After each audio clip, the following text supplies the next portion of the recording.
All right, let's dive right in. Today, we're talking about something we have all gone through, probably more times than we can count. You know that moment? You're at work, you're with your friends, and you have something to say, but you hesitate. It's that split-second internal debate. And that's exactly what we're going to unpack today. The opinion dilemma. Yeah, this is it, isn't it? This is the core question. Do you just come right out and say what you're thinking?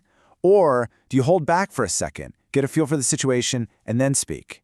It's a huge communication crossroads, and believe me, there are really strong arguments for both sides. So, at the heart of this whole thing, you've basically got two completely different ways of thinking about communication. And they're both pretty valid. You can almost think of them as two opposing teams in a debate. You've got team speak now, and you've got team read the room. Okay, so let's break down the playbooks. On one side, you've got team speak now. For them, clarity is everything. It saves time, it shows you're being honest, and it builds your credibility. But on the flip side, team read the room is all about empathy. They're saying, hang on, protecting relationships and respecting the moment, that's way more important than just being blunt. This right here is the mantra for the speak now camp. I mean, think about it. They see giving honest feedback, especially when it's really needed, as a kind of emergency response. It's not rude, it's necessary. Holding back is actually doing a disservice to the other person. It's really all about courage and just being efficient. And here is the big counter-argument. The whole read the room philosophy makes us stop and ask a crucial question. Does this person even want my opinion right now? You know, sometimes people just need to vent. They just want someone to listen. If you jump in with advice, even with the best intentions, it can feel like you're not really hearing them. Okay, so we've got these two really compelling ideas. But theory is one thing. How does this actually play out in our day-to-day lives? Well, let's look at a few places where these ideas are guaranteed to collide, starting with the office. So, just imagine this for a second. You're in a team meeting. Your colleague is up there, super enthusiastic, pitching a brand new idea for a project. And you spot a huge, glaring flaw almost immediately. So what do? In a work setting, the stakes feel pretty high, right? If you speak up right away, you could literally save the company time, money, the whole shebang. It just seems like the most logical, efficient thing to do. But, and this is a big but, if you jump in too fast, you might just crush that person's spirit and kill the creative vibe of the whole meeting. So maybe reading the room, waiting to give feedback later in private is the better play for team morale and collaboration. All right, let's switch gears. We're leaving the boardroom and heading into the living room. Imagine a close friend comes to you and asks for your opinion on something really personal. Maybe it's a new partner you have a bad feeling about, or a big life decision that seems shaky. The pressure is definitely on. You see, this really gets to the heart of what you think friendship is. Is it about being radically honest? About telling them the hard truth because you care?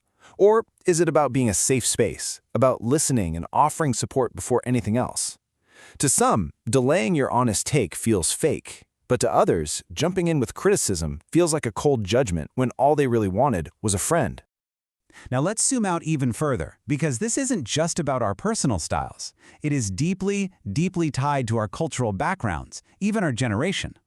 What seems totally normal in one place could be a complete disaster in another. And this just shows you there's no one-size-fits-all answer. In a lot of direct cultures, being blunt is a sign of respect. They want you to just get to the point. But in cultures that are more focused on harmony, the group's well-being is everything. Just blurting out your opinion could cause someone to lose face, which is a kind of public humiliation, and that can seriously damage a relationship. So as we start to wind this down, it really feels like this whole debate comes down to a clash between two really good intentions. Is the most important thing to be clear, or is it more important to be kind? Let's hear the closing arguments. So Team Speak Now comes in with a really powerful closing argument. True kindness is being clear. Beating around the bush to spare someone's feelings, that's not kind, that's just putting off the inevitable. But then Team Read the Room counters that a true opinion delivered at the absolute wrong moment can do way more harm than good. For them, real kindness is all about empathy and having respect for the situation. After hearing all of that, it's so tempting to just pick a side, right? To say, I'm on Team Speak Now. But what if that's the wrong way to look at this entirely? What if the real skill isn't choosing one, but knowing how to use both? And this, right here, is what it all comes down to. The real goal is to master the art of timing. So how do you even practice that? Well, it starts by asking yourself a few simple questions before you open your mouth. First, what's my goal here? Am I trying to fix a problem or am I trying to support a person? Second, what does this person need from me right now? A critique or just an ear? And finally, what are the stakes? Is this a small comment or a life-altering decision? Answering those questions, that's what helps you find the right approach. So, I'm going to leave you with this to think about. In your own life, with your boss, with your partner, with your best friend, when do you find this choice the most difficult? When is it hardest to know whether to speak your mind or to just read the room? Because figuring that out, well, that's the real challenge. Thanks for tuning in.